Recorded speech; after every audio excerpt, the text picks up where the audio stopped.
Assalamualaikum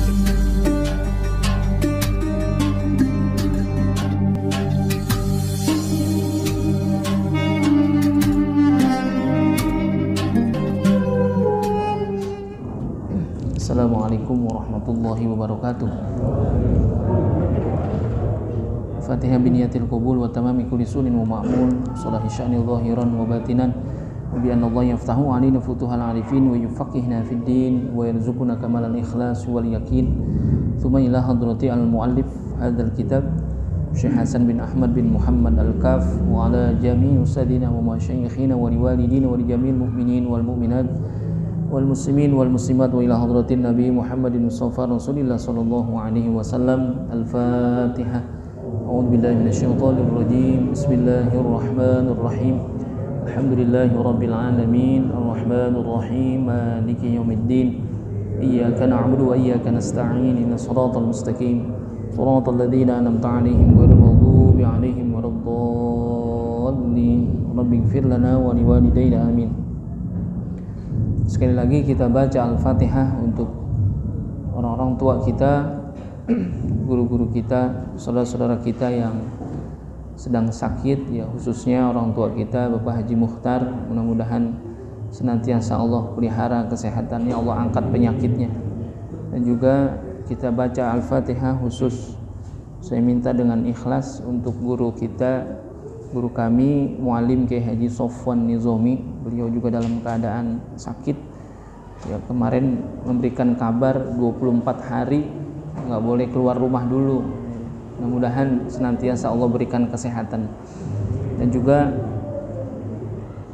untuk keluarga kita semuanya, saudara-saudara kita, orang tua kita yang sedang sakit juga, mudah-mudahan Allah angkat penyakitnya, Allah sehatkan badannya, senantiasa dipelihara oleh Allah Subhanahu wa taala. Dan juga buat orang-orang tua kita, guru-guru kita, saudara-saudara kita yang sudah meninggal dunia, mudah-mudahan senantiasa mendapatkan rahmat dan maghfirah. Allah jadikan kuburnya raudhah min riyadil jannah. Juga buat kita semuanya para jamaah, mudah-mudahan selalu disehatkan badan kita, dipanjangkan umur kita, dimurahkan rezeki kita, dikabulkan segala hajat-hajat kita, dimudahkan semua urusan-urusan kita. Anak-anak kita yang sedang menuntut ilmu, mudah-mudahan dimudahkan oleh Allah Subhanahu wa taala. Dan juga kalau ada orang yang ingin berbuat jahat kepada kita, mudah-mudahan enggak sampai kejahatannya kepada kita, melainkan Allah balikan menjadi nikmat buat kita. Ala hadhihi wa ala kulli niyatin salihah wa ila hadratin nabi Muhammad Mustafa Rasulillah sallallahu alaihi wasallam. Al-Fatihah. A'udzu billahi minasyaitonir rajim. Bismillahirrahmanirrahim. Alhamdulillahi rabbil alamin arrahmanir rahim maliki yaumiddin.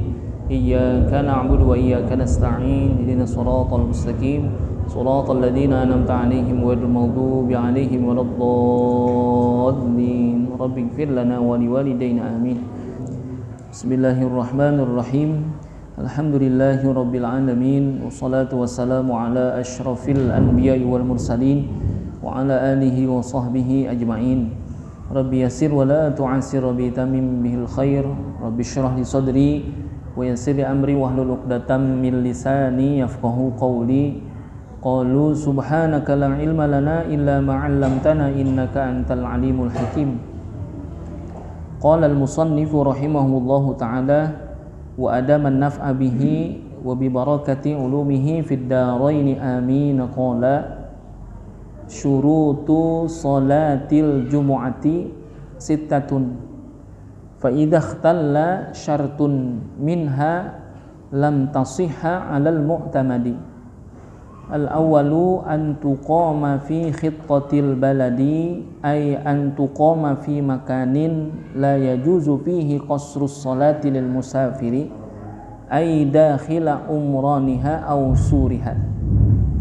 Wa tsani an tusalla jama'atan wa tajibul jama'atu fi raq'atil ula ilal faraghi minas sajdati tsaniyati falau nawaw al mufaraqata ba'daha wa akmaluha furada ila nihayatiha sahhatil jumu'atu wallahu subhanahu wa ta'ala a'lamu.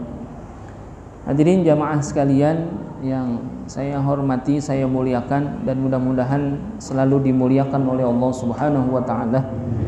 Kita lanjutkan bacaan kita sampai kepada pembahasan syurutu sholatil jumu'ati, ya, syarat-syarat sholat Jumat, ya. Kalau kemarin bicaranya syarat wajib, siapa saja yang punya kewajiban untuk sholat Jumat. Nah sekarang syurutu sholatil jum'ati sittatun, ada 6. Fa idza ikhtalla syartun minha lam tasihha 'alal mu'tamadi. Jikalau ada satu saja syarat dari 6 syarat ini tidak terpenuhi, lam tasihha 'alal mu'tamadi, maka tidak sahlah itu sholat Jumatnya secara mu'tamad, yang paling kuat. Artinya pendapat yang paling kuat, ketika sholat Jumat itu ada 6 syarat, misalkan dia hanya mencukupi 5 syarat saja, nggak sah itu sholat Jumatnya. Makanya dalam hal ini ketika kita bicara tentang sholat Jumat, ada syarat tambahan dibandingkan dengan sholat fardu biasa. Jadi kalau misalkan di sini dikata fa idza ikhtalla syartun minha, ya, jikalau gugur saja atau tidak ada salah satu saja daripada 6 syarat ini, lam tasihha 'alal mu'tamadi, maka tidak sahlah menurut pendapat yang paling kuat, ya, menurut pendapat yang paling masyhur. Hakikatnya sholat Jumat itu kagak jadi kalau nggak ada 6 syarat ini. Apa saja? Yang pertama, syarat daripada sholat Jumat itu antuqoma fi khittatil baladi, ya. Bahwasanya didirikan sholat Jumat itu fi khittatil baladi, di satu kampung, di satu tempat tertentu. Di mana ay antuqoma fi makanin la yajuzu fihi qasrus sholati lil musafiri. Maka disebutkan di sini, jikalau didirikan itu di satu tempat, sholat Jumat itu nggak boleh didirikan di mana di dalamnya itu ada orang yang boleh mengqashor sholat bagi musafir. Artinya misalkan udah keluar batas daripada daerah tertentu di satu kampung, itu udah nggak boleh sholat Jumat. Artinya sholat Jumat itu mestilah didirikan di satu tempat tertentu, ya, tempat tertentu. Di sini disebutkan kalau misalkan tempat tertentu di mana? Ulama berpendapat tentang tempat tertentu itu artinya di satu kampung, di satu tempat yang ada penduduk kampungnya dari yang termasuk syarat kemarin adalah mustautin, gitu. Adapun masalah tempatnya, memang ulama ada menyebutkan boleh di masjid, ya, boleh di musola, boleh di surau. Lalu kalau di tanah lapang boleh nggak? Boleh. Kalau memang itu apa? Termasuk di dalam khittatul balad, satu tempat, gitu. Misalkan ada orang sholat Jumat, kita mau bikin sholat Jumat itu tidak di masjid, kita mau bikin di lapangan. Tapi lapangan itu adanya di mana? Fi khittatil baladi, di satu tempat, di satu kampung tertentu, boleh. Jadi masalah, gitu ya. Yang hakikatnya di situ adalah khittatil balad namanya. Itu batas daripada satu tempat, satu kampung yang di situ ada apanya? Ada penduduknya, ada mustautinnya. Boleh dibikin Jumat begitu. Lalu pertanyaannya misalkan ini kalau di musola boleh nggak sholat Jumat? Boleh nggak? Boleh. Ada nggak penduduk kampungnya? Ada. Akan tetapi terlalu apa? Terlalu dekat dengan apa? Nah, berbilang, nanti bisa berbilang Jumat di dalam satu tempat, ada berbilang Jumat aja, bikin Jumat di satu tempat, ada beberapa tempat. Kalau nggak ada ilatnya, nggak sah tuh sholat Jumatnya. Jadi kalau ada ilatnya boleh. Misalkan itu emang udah saking apanya? Penuhnya. Orang udah kagak nampung, saking banyaknya, maka dibikinlah Jumat di tempat yang lain, boleh. Atau dalam musim pandemi kayak sekarang ini, ya. Musim pandemi sekarang karena masjid terlalu padat, terlalu penuh, sehingga sulit untuk, misalkan kalau memang kita ngikutin protokol jaga jarak dan lain sebagainya, agar tidak terlalu penuh di dalam satu tempat, maka dibikin juga Jumat di tempat yang lain, boleh itu. Jadi ada ilatnya namanya, kecuali memang nggak ada ilatnya.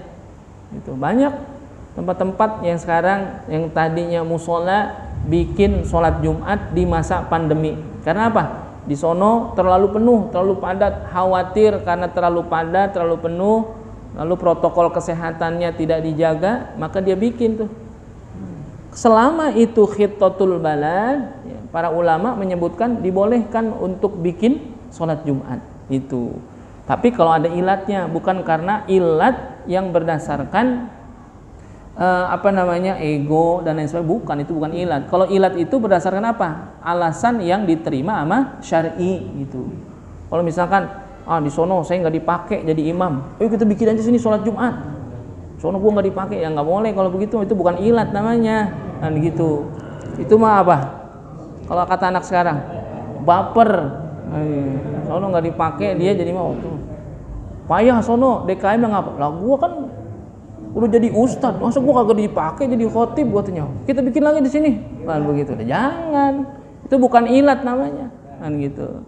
Ada ilat alasan yang jelas ketika dia bikin Jumat boleh kalau ada ilatnya itu diterima sama syar'i gitu. Jadi kalau misalkan beberapa waktu yang lalu kita ingat dulu ada peristiwa apa tuh? Yang di mana? Di Monas. Pernah ada yang ikut nggak sono? Peristiwa apa tuh? 212. Waktu itu pernah terjadi hari Jumat ya. Pada bikin sholat Jumat di sana karena memang di Istiqlal tidak nampung, lalu dibikinlah sholat Jumat di sana. Kan itu ada apa tuh? Perbedaan pendapat. Banyak yang menyatakan mana bisa sholat Jumat di lapangan gitu, mana bisa sholat Jumat di jalanan dan sebagainya. Nah ternyata dalam fikih wa yajuzu gitu ya, antakuna kharijal umrani, bahwasanya dibolehkan untuk bikin sholat Jumat walaupun itu ada di perbatasan yang ketika itu ada apa? Ada penduduk kampung dan itu di ujung daripada perbatasan orang tinggal di situ, boleh, nggak jadi masalah. Ya, dalam madhab Syafi'i dibolehkan tuh. Jadi kalau sholat Jumat di satu tempat, di satu kampung atau di satu daerah yang memang di situ ada penduduknya, dan itu kalau misalkan dibikin di masjid atau di musola atau di surau, artinya terlalu apa? Terlalu membludak jamaahnya sehingga tidak memenuhi kapasitas yang ada, sehingga dibikinlah di tanah lapang atau lain sebagainya, masih dibolehkan gitu. Tapi memang ilatnya ada gitu. Kalau kita misalkan ujuk-ujuk kita bikin besok Jumat besok kita bikin sholat Jumat di lapangan kan begitu. Tapi nggak ada ilatnya, nggak boleh kan gitu. Walaupun itu termasuk fi khittatil baladi, di situ ada batas satu tempat, satu kampung yang ada penduduknya. Tapi kalau misalkan masih ada tempat masjidnya, musolanya atau surau dan sebagainya, ya di masjid lebih utama gitu. Wathani, yang kedua yang menjadi syarat sholat Jumat adalah antusolla jamaatan, maka bahwasanya sholatnya itu dilaksanakan secara berjamaah. Jadi nggak bisa ada orang mau sholat Jumat aku sendiri aja, nggak bisa. Antusolla jamaatan. Watajibul jama'atu fi raqatil ula. Nah ini, maka wajib hukumnya berjamaah itu di rakaat pertama ilal farogi minas sajdati tsaniyah, sampai dia selesai kepada sujud yang kedua di rakaat yang pertama. Jadi di rakaat pertama sujud yang kedua, lalu dia bangun menyelesaikan sholatnya sendirian. Falau nawaw mufaraqata ba'daha, dia habis ngikutin imam di rakaat yang pertama, sujud yang kedua masih ngikutin imam. Habis itu ngapain dia? Falau nawaw mufaraqah, lalu dia berniat untuk berpisah dari imamnya ba'daha, setelah sujud yang kedua, wa akmaluha, lalu dia menyempurnakan salatnya sendirian, furada dengan munfarid, ila nihayatiha, sampai selesai salatnya, sahhatil jumu'atu, maka sahlah salat Jumatnya. Makanya kita ada istilah apa? Mufaraqah Jumat. Ada enggak? Ada yang pernah meraktekin? Ada ya? Ada, sering itu ya. Ada yang praktek mufaraqah Jumat gitu. Biasanya kalau ada orang apa tuh? Nunggu kubur gitu ya. Walaupun itu ada perbedaan pendapat tentang bagaimana orang itu boleh mufaraqah Jumat atau tidak di dalam nunggu kubur kan gitu. Sebagian ulama menyatakan kalau dibandingkan antara sholat Jumat sama nunggu kubur, kira-kira derajatnya bagaimana? Bisa dibandingin nggak? Nggak bisa dibandingin, terlalu jauh. Gitu ya. Sholat Jumat dengan tunggu kubur. Tinggian mana derajatnya? Lah juga kemana-mana nggak bisa dibandingin. Yang bisa dibandingkan itu kalau dia apa? Sekelas. Itu mah nggak bisa dibandingkan seharusnya memang. Ini memang sebagian ulama yang mendapat berpendapatnya kok dibandingkan antara sholat Jumat dengan tunggu kubur. Kecuali memang yang dibandingkan itu sholat dengan berjamaah dengan sholat sendirian, itu masih bisa dibandingin karena sejenis, sama-sama sholat. Kalau ini yang satu sholat Jumat, yang satu tunggu kubur, itu mah bainas sama wasumur. Ya, beda ini terlalu jauh. Makanya banyak ulama yang berpendapat tentang mufaroqah Jumat di dalam tunggu kubur nggak bisa. Ya, sebagian. Karena hakikatnya apa? Terlalu jauh. Masa ninggalin Jumat, mufaroqah Jumat yang keutamaan sholat Jumat itu adalah jamaatan, dia tinggal untuk perkara tunggu kubur. Ini memang khilafiyah. Tapi jangan dijadiin apa? Jangan dijadikan permasalahan gitu di masyarakat kita. Wah, berarti nunggu kubur kagak boleh dong, kan begitu. Enggak begitu. Kan gitu. Tapi memang hakikatnya kita mesti tahu juga bagaimana kalau misalkan dia harus ada mufaroqah Jumat. Kan itu orang yang paham sebetulnya ya, harusnya yang paham, yang ngerti itu. Biasanya kalau misalkan mufaroqah Jumat itu yang diterap di hari Jumat itu biasanya yang udah terbiasa untuk mufaroqah Jumat gitu. Cuman sekarang bisa jadi nih sekarang kalau misalkan dari segi hukum mufaroqah Jumat itu memang ada, memang jelas di sini watajibul jumu'atu fi raqatil ula. Wajib hukumnya dia sholat Jumat dengan berjamaah itu di rakaat yang pertama. Artinya kalau ada orang sholat Jumat di rakaat pertama ngikut imam sampai sujud yang kedua dia masih ngikut imam.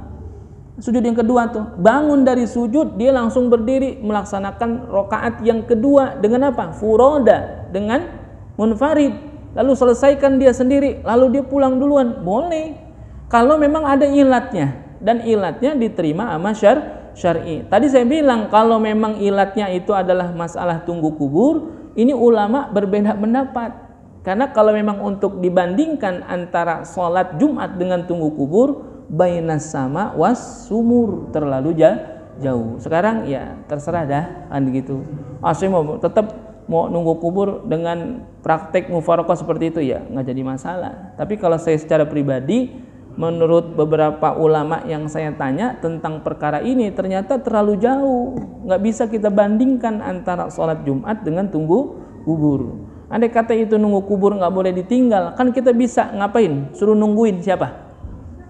Ya, andai kata ada anak yang belum akil balik, atau andai kata kita suruh nungguin siapa? Orang perempuan kan bisa aja kan gitu. Tetapi kalau bicara Jumat kan luar biasa keutamaan sholat berjamaah dalam Jumat itu luar biasa gitu. Tapi jangan dijadikan polemik ya. Yang udah terjadi udah biar aja gitu. Tapi jangan wah ini gara-gara ini berarti besok kita jangan nunggu kubur ya. Memang itu pun memang khilafiyah bicara tunggu kubur. Kalau ditanya sekarang ada orang dikuburin lalu ditunggu kuburnya. Katanya kalau misalkan kita tunggu kuburannya dia nggak bakal ditanya sama malaikat sebelum itu kita tinggal kan gitu ya. Berarti kalau nunggu kuburnya 4 tahun kagak ditanya dia sama malaikat. Nah sekarang malaikat ngapain itu 4 tahun? Nganggur dia. Nah gitu. Sebetulnya memang dalam hal ini ada perbedaan pendapat. Bukan seperti itu. Artinya orang ketika masuk ke liang kubur udah pasti diapain? Udah pasti ditanya. Kenapa itu ditungguin dengan ngaji dan sebagainya? Maksudnya untuk meringankan pertanyaannya di dalam kubur. Bukan berarti nggak ditanya. Itu memang ini perbedaan berbagai pendapat ulama banyak juga seperti itu. Tapi yang saya dapat bahwasanya ketika orang masuk ke liang kubur ya udah pasti. Makanya kita hakikatnya ketika masuk ke liang kubur udah siap untuk diapain? Ditanya tuh. Itu tadi kalau ada orang misalkan pokoknya saya nunggu kubur keluarga saya ini saya tunggu kubur selama 10 tahun. 10 tahun tuh malaikat munkar wa nakir ngapain dia berarti? Ngopi. Nah itu sebetulnya dalam hal ini untuk meringankan pertanyaan malaikat di dalam kubur itu dengan apa? Dengan doa kita itu sebetulnya gitu ya. Udah gitu misalkan nih, ini dicontohin ya sama guru waktu itu. Sekarang kita ada mufaroqah Jumat, ya misalkan mufaroqah Jumatnya di masjid-masjid tertentu lah. Ya contoh misalkan di masjid besar. Gitu atau masjid-masjid umum yang ada di pinggir jalan misalkan begitu. Itu mufaraqah Jumat. Kita sholat Jumat bawa motor. Lalu kira-kira pas habis rakaat yang pertama, rakaat kedua kita selesaikan sendiri. Kita buru-buru mufaraqah Jumat, kabur mau motor. Kira-kira dicurigain maling nggak kita tuh? Curigain tuh. Ada mudaratnya juga ternyata. Nah ini makanya bicara mufaraqah Jumat dibolehkan, akan tetapi memang harus dengan ilatnya. Ada sesuatu yang nggak bisa kita tinggal dan itu harus kita mufaraqah, itu boleh. Tapi kalau bicara tunggu kubur memang ini masih khilafiyah. Tapi kalau pendapat saya pribadi, kalau saya ditanya bagaimana orang yang mufaraqah Jumat di dalam tunggu kubur, boleh nggak dia mufaraqah? Bagi saya antara sholat Jumat dengan mufaraqah dengan tunggu kubur itu terlalu jauh bandingannya, sehingga apa? Mendingan dia sholat Jumat daripada dia mufaraqah berpisah dari imam, mendingan dia sempurna sama imamnya. Gitu. Menurut beberapa ulama yang saya tanya tentang perkara hal mufaraqah Jumat gitu. Tapi jangan dijadikan polemik ya. Gitu. Artinya wah gara-gara ini jadi rame, enggak gitu. Masing-masing punya pendapat, saya yakin pendapat itu pun beralasan, berdasar dan lain sebagainya gitu. Jadi kalau misalkan ada orang sholat Jumat kagak berjamaah bagaimana? Ya kagak bisa. Kan kemarin kita sebut seabdol-abdolnya sholat berjamaah adalah sholat Jumat. Dibandingkan dengan sholat 5 waktu yang lain dilaksanakan dengan berjamaah, sholat Jumat itu lebih tinggi, paling nomor 1 derajatnya sholat yang dilaksanakan secara berjamaah gitu. Karena dari segi apanya? Dari segi jumlahnya. Jumlah apanya? Salah satunya hikmahnya yaitu dari segi jumlah jamaah yang ikut sholat itu. Itu kan kalau kita sholat Jumat biasanya nih, mohon maaf, ada orang yang sari-sarinya kagak sholat tapi giliran sholat Jumat ikut juga. Ada yang tibang sholatnya hari Jumat doang ada. Bahkan yang ada yang setahun sekali doang ada sholat Jumat, sholat Id doang kan ada juga kan gitu. Lalu yang ketiga, antakunal jama'atu arba'in, ya. Ahraron, dzukuron, balighin, mustautinin. Yang ketiga, syarat sholat Jumat itu adalah keadaan berjamaahnya itu 40 orang. Arba'in, 40 orang. Ahraron, 40 orang itu siapa? 40 orang itu kemarin yang kita sebut sebagai munakid. Munakid itu yang bagaimana? Ahraron, apa dia? Merdeka, bukannya budak. Dzukuron, siapa? Laki-laki. Lalu apa? Balighin, yang udah akil balik. Dan juga mustautinin, penduduk kampung. Nah 40 orang itu mesti itu. Kalau misalkan 40 orangnya tidak termasuk di dalam ahraron, tidak termasuk yang merdeka, lalu dia termasuk bukan laki-laki, atau dia bukan termasuk yang akil balik, atau yang bukan mustautinin, 40 orang itu kurang daripada yang syarat yang 4 ini, maka itu tidak termasuk antakunal jama'atu arba'in. Bukanlah dia sholat Jumat itu memenuhi syarat jumlah bilangannya 40 orang. Jadi 40 orang bukan 40 orang biasa, tapi 40 orang itu yang munakid ini. Jadi syarat nih dalam mazhab Imam Syafi'i ya menyebutkan bahwasanya hakikatnya 40 orang itu betul-betul 40 orang yang hakikatnya memenuhi syarat. Adapun di lain itu, apakah ada perbedaan orang yang membolehkan sholat Jumat dengan jumlah bilangan kurang dari 40? Ada. Tetapi memang buat kita itu nggak bisa, nggak masuk. Di sini ada disebutkan wahtalafal ulama'u fil adadil ladzi tan'aqidu bihil jumu'ah ala arba'ati asyara qaulan.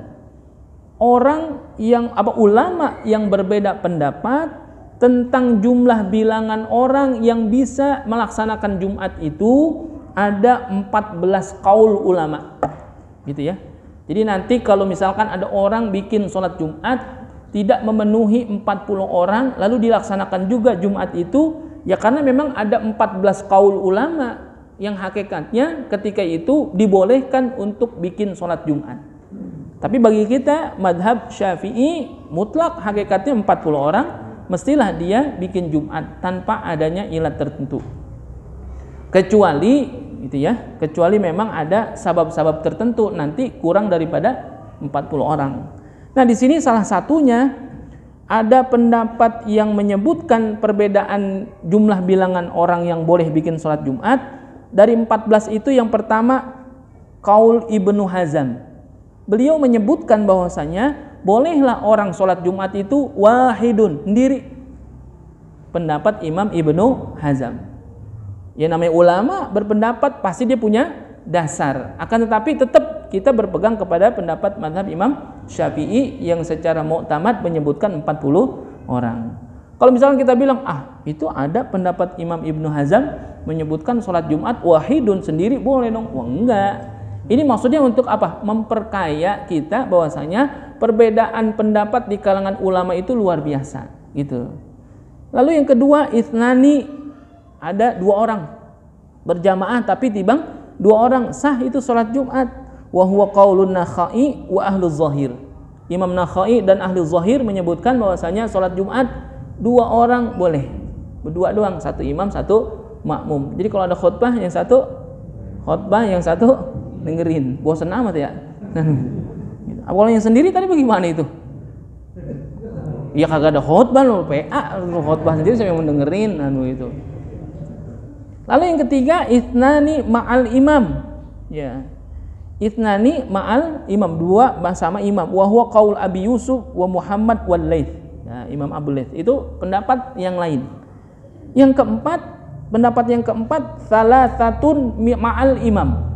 3 sama imam, artinya makmumnya 2, makmumnya 1. Jadi itu wa huwa qaul Abi Hanifah wa Sufyan Ats-Tsauri. Ya, Imam Abi Hanifah dalam mazhab Imam Hanafi membolehkan sholat Jumat bertiga tuh sholat Jumat boleh dia, ya karena memang kaulnya ada di sini.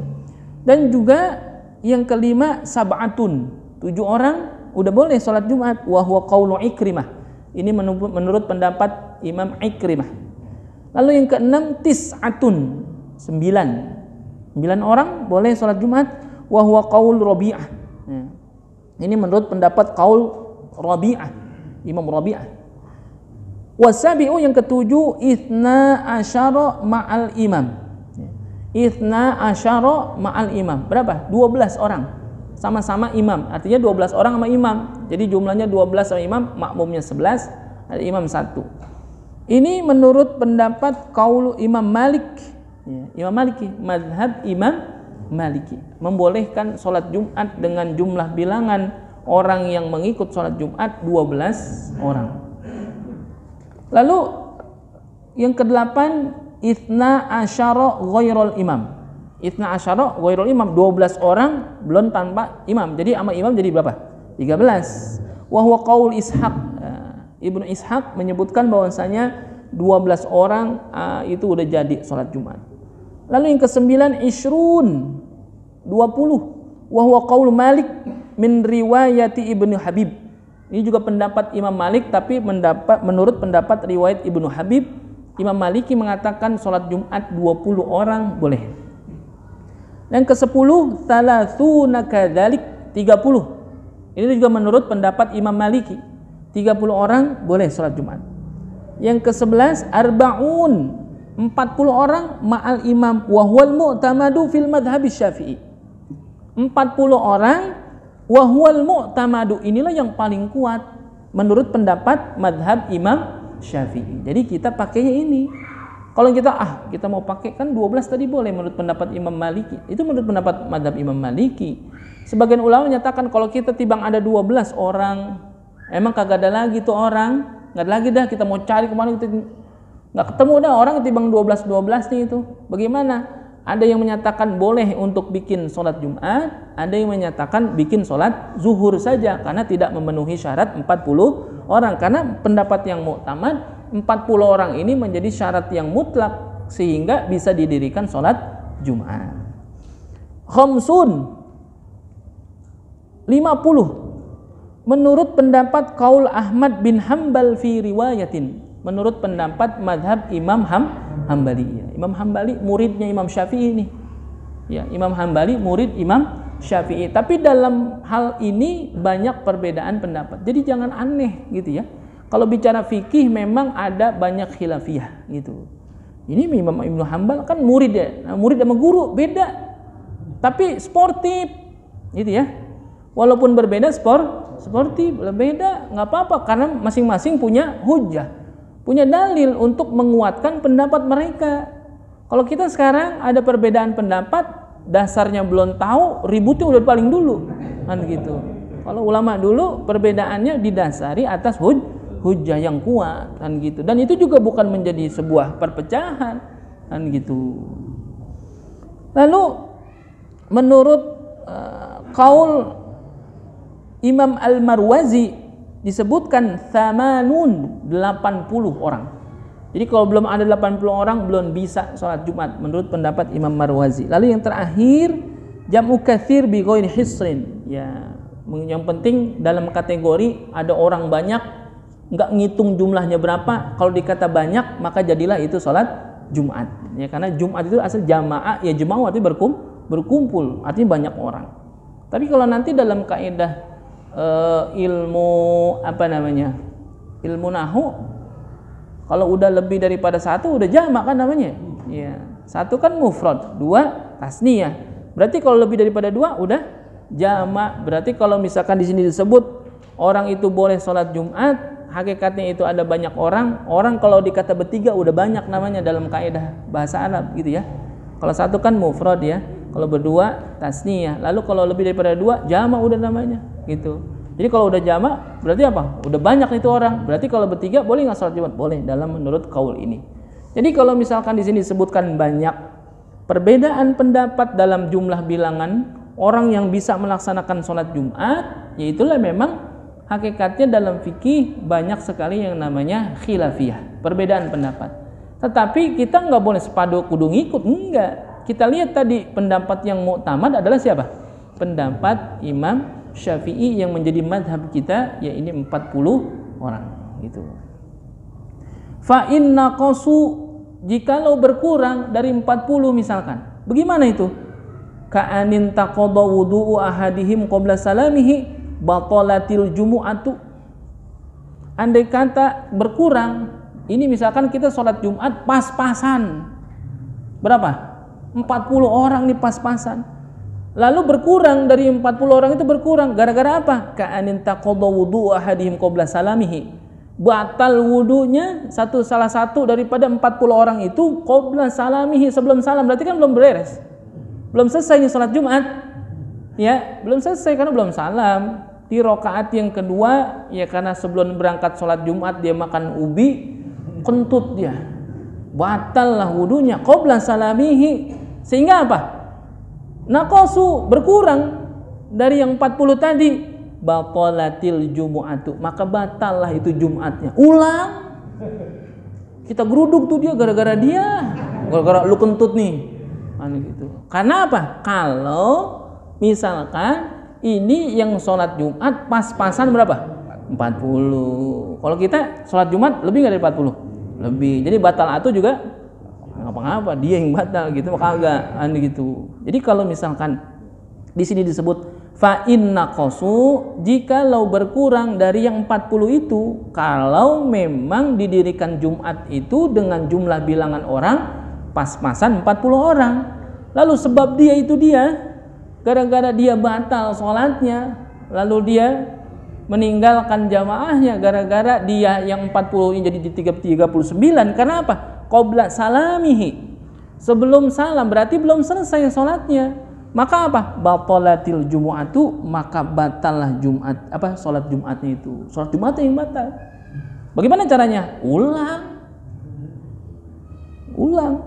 Wa kadzalika law naqasu athna al-khutbati aw bainal khutbati was salati batalatil jumu'atu. Begitu juga jikalau berkurangnya itu dari 40 orang tadi berkurang. Kalau tadi kan berkurangnya pas dia lagi sholat, lalu sholatnya itu belum selesai, belum salam, padahal di ujung misalkan lagi tasyahud akhir nih, tasyahud akhir, lalu batal lah dia. Gara-gara yang batal itu maka batal lah sholat Jumatnya karena jumlah bilangannya pas-pasan 40 orang. Kalau dia berkurangnya di pertengahan khutbah bagaimana? Khatib lagi berkhutbah, di pertengahan khutbah, di antara yang 40 orang tadi yang pas-pasan sholat Jumat itu, dia ngapain? Batal. Maka batal lah juga itu semuanya. Ulang lagi dari awal. Lagi khutbah tuh. Au bainal khutbati was salati, atau khutbah udah selesai. gitu ya. Wala dzikrullahi akbar. Lalu apa? Allahu akbar, Allahu akbar.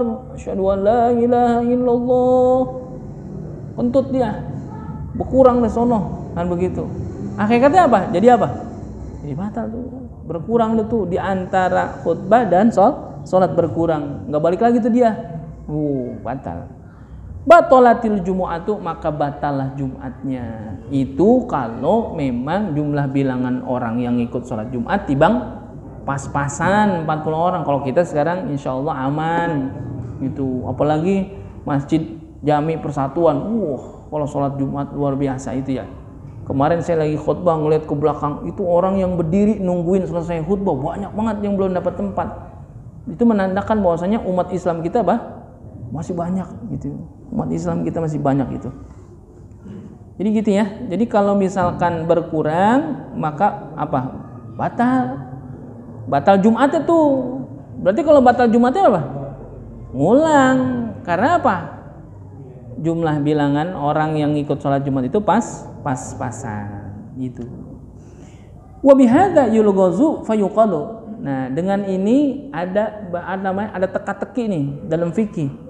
Lana syahsun ahdatsa fil masjid fabatalat sholatuhu man fil bait ma suratu dzalika. Nah di sini ada dibadain. Nah kalau orang dulu emang begitu ya, kalau ngaji suka main bade-badean gitu, suka main pertanyaan. Andai kata ada kasus gitu ya, ada kasus yang belum terjadi dan bisa jadi kasus itu belum pernah ada, tetapi kira-kira kalau terjadi bagaimana kan gitu. Nah di sini ada lana syahsun. Kita misalkan dalam sholat itu berjamaah ada seseorang ahdatsa, ya berhadaslah dia fil masjid. Batalat sholatu man fil bait, dan batal juga tuh orang sholat yang di rumah. Apa? Masuratu dzalika, kayak apa sih gitu? Begini contohnya. Ayyakuna adadul musallin arba'ina ma'al imam. Jumlah orang yang sholat itu 40 sama imam nih. Ya, 40 pokoknya sama imam. Jadi makmum 39. Nah, sama imam 40 kan pas cukup ya, begitu namanya arba'in itu begitu, sama imam itu disebutnya udah arba'in ya. Ini jikalau ada keadaan sholat jumlah orang yang sholat itu 40 orang bareng-bareng sama imam, fayusallimu jami'an illa wahidan, maka semuanya itu fayusallimu, salamlah dia bareng-bareng imam, bareng-bareng itu salam semuanya, illa wahidan, kecuali satu orang. Fayastamiru fi tasyahudihi ila ruju'ihim ila buyutihim, gitu ya. Dia melanjutkan sholatnya fi tasyahudihi, di dalam tasyahudnya itu ila ruju'ihim ila buyutihim, pulang ke rumah gitu ya. Tsumma yantaqidu wudu'ihu qabla salamihi, akan tetapi dia apa? Ketika itu wudunya batal sebelum salam, wudunya batal sebelum salam. Fatabtulu sholatuhu, maka batalah sholatnya. Fatabtulu bidzalika jumu'atuhum wa hum fi buyutihim, dan juga batal Jumatnya seluruhnya yang ada di rumah itu. Karena apa? Jumlah bilangannya tibang 40 orang. Gara-gara yang hakikatnya satu tadi memisahkan diri, atau ketika dia batal maka jadi batal semuanya. Tuh. Kalau memang jumlah bilangannya tibang pas-pasan gitu. Tibang pas-pasan. Itu kan tapi jarang terjadi ya. Ya mungkin bisa jadi ada juga di daerah-daerah tertentu yang jumlah orang muslimnya misalkan hanya apa? Sedikit, bisa jadi. Dalam keadaan yang seperti itu ya harus ihtiyat, jaga-jaga, jangan sampai ini sholat batal gitu. Silama apa ini? Silama ya? Dikit lagi deh. Yang keempat, antakuna kulluha fi waqti zuhri. Keadaannya semuanya itu pelaksanaan Jumat itu mesti di waktu zuhur. Ai al khutbatani was salati, yakni dua khutbah dan salatnya itu harus ada di waktu zuhur. Falau syara'a fil hamdalati qabla dukhulil waqti lam tasihal jumu'ah. Misalkan khutbahnya yang pertama itu dia ngucap alhamdulillahnya, syara'a, apa syara'a? Segera dia mengucapkan, dia memulai khutbahnya disegerakan. Padahal ketika itu belum masuk waktu sholat. Artinya baru dia ngucap alhamdulillahirabbil alamin, baru masuk waktu zuhur tuh. Kagak sah itu sholat Jumatnya. Karena bagian daripada khutbahnya itu belum masuk di waktu Sedangkan syaratnya seluruhnya yang namanya bikin sholat Jumat, 2 khutbahnya dan sholatnya itu ada di waktu zuhur. Itu dalam hadis kan disebutkan begitu, annan nabiyya sallallahu alaihi wasallam yusallil jumu'ah. Rasulullah itu sholat Jumat di mana? Hina tamilus syamsu. Rasulullah bikin sholat Jumat itu ketika apa? Tamilus syamsu, yaitu ketika matahari itu tergelincir. Berarti ketika matahari udah tergelincir berarti udah masuk waktu zuhur. Makanya ihtiyatnya kita jangan pas bener gitu ya. Ihtiyat betul-betul emang udah masuk waktu zuhur gitu. Yang kelima, alla tasbiqaha wala tuqarinaha jumu'atun fi dzalikal balad. Falau sabaqatha aw qaranatha jumu'atun fi dzalikal baladi fi mahallin la yajuzu fi ta'addudul jumu'ah fal jumu'atu batilatun. Jangan mendahului atau membarengi Jumat di dalam satu kampung. Artinya apa? Ta'adud Jumat nih. Ta'adud Jumat, ada bikin Jumat di dalam satu tempat, ada 2 sholat Jumat. Lalu yang satu duluan, yang satu belakangan, atau bareng juga. Enggak sah itu Jumatnya dua-duanya. Kalau memang itu ta'adud, itu enggak boleh ta'adud Jumat. Ta'adud Jumat itu artinya berbilang sholat Jumat di satu tempat, dibikin sholat Jumat beberapa tempat. Sedangkan ketika dibikin sholat Jumat dalam satu tempat masih memadai, lalu dibikinlah Jumat di tempat yang lain, itu ta'adud namanya, nggak sah tuh Jumatnya. Misalkan kita bikin sholat Jumat di masjid, ya, lalu bikin lagi di masjid yang satu lagi. Sedangkan kalau digabung di dalam satu masjid sebenarnya masih bisa tuh. Lalu kita bikin lagi, itu dianggapnya dalam satu tempat ta'adud namanya, berbilang tempat sholat Jumat. Ini nggak sah, nggak boleh. Jadi kalau misalkan dalam hal ini, hakikatnya orang sholat Jumat mestilah di satu tempat itu, di satu kampung itu bikin satu tempat. Kalau sekarang kita memang udah nggak memungkinkan. Kira-kira ternyata kalau misalkan digabung di satu tempat, memang kita udah nggak memadai itu. Nggak nampung. Makanya ketika dibikin masjid untuk sholat Jumat bagaimana? Ya boleh. Itu bukan lagi ta'adud. Yang dikata ta'adud itu kalau memang tidak memenuhi syarat. Ya ini salah satunya ketika dibikin Jumat sebetulnya masih cukup, masih bisa, lalu dibikin lagi di tempat lain, itu nggak boleh. Itu ta'adud. Lalu yang keenam, ayyataqaddamaha khutbatani. Ya, yang namanya sholat Jumat itu didahului dengan 2 khutbah. Gitu ya. Bahwasanya sholat Jumat itu didahului dengan 2 khutbah. Shahihatani mutawaffiratun fihi masyurutu wal arkan. Kesahan daripada itu khutbahnya juga harus bersamaan padanya syarat-syarat dan rukun khutbah. Pokoknya selama syarat dan rukun khutbahnya dibawa, maka jadi apa? Sahlah itu. Dan ini Rasulullah SAW dalam hadis Sahih Muslim, kana yakhtubu qa'iman. Rasulullah khutbah itu berdiri. Lalu apa? Tsumma yajlisu. Lalu kemudian duduk. Tsumma yaqumu fa yakhtubu qa'iman. Lalu khutbah lagi berdiri. Nah, itu menandakan bahwasanya 2 khutbah itu diselingi dengan apa? Duduk. Itu duduknya itu kan sebentar ya. Walaupun sebentar duduk tuh hanya sekedar mengucapkan tasbih, dianggapnya itu adalah 2 khutbah. Adapun misalkan yang mengatakan itu kalau misalkan 2 khutbah yang pertama dengan khutbah yang kedua nyambung apa kagak kan gitu. Kan ada ya orang khutbah pertama sama khutbah kedua ceritanya disambung lagi di khutbah yang kedua, boleh nggak? Ya boleh aja, nggak jadi masalah itu mah. Yang penting syarat dan rukunnya memang mesti terbawa. Nah ini juga didahului dengan khutbah dan baru sholat 2 rakaat. Kalau Rasulullah sholat Jumatnya senantiasa memendekkan khutbahnya dan memanjangkan sholatnya, gitu ya. Dalam sebuah hadis riwayat Imam Muslim dan Imam Ahmad itu Rasulullah inna tula sholatir rajuli wa qasara khutbatuhu mi'natu min fikhihi. Jikalau ada orang yang memanjangkan sholatnya dan memendekkan khutbahnya, berarti dia mengerti tentang agamanya. Jadi gitu. Jadi kalau ada orang khutbah panjang banget, bagaimana dengan hadis ini? Ternyata di luar daripada hadis ini, Rasul menyatakan khutbah itu jangan panjang-panjang. Inna tula sholatil rajuli wa qasara khutbatuhu. Ketika ada orang memanjangkan sholatnya dan memendekkan khutbahnya, berarti apa dia? Mi'natu min fikhi. Berarti dia paham tentang agama. Oleh karena itu apa? Kata Nabi, fa'atilu salata wa aksirul khutbah. Maka panjangkanlah salat dan pendekkanlah khutbah. Dan dibalik. Gitu ya. Kalau sama bagaimana? Minimal sama dah, nggak apa-apa. Kalau terlalu panjang juga ternyata keluar daripada hadits ini gitu ya. Jadi kalau khutbah itu yang singkat-singkat aja, yang ringan-ringan aja, pembahasannya juga jangan terlalu yang muluk-muluk itu. Pakai bahasa rekonsiliasi, pakai bahasa apa? Ayolah, pakai istilah-istilah yang terlalu tinggi, orang kagak paham juga. Kita khutbah di kampung, bahasanya pakai apa?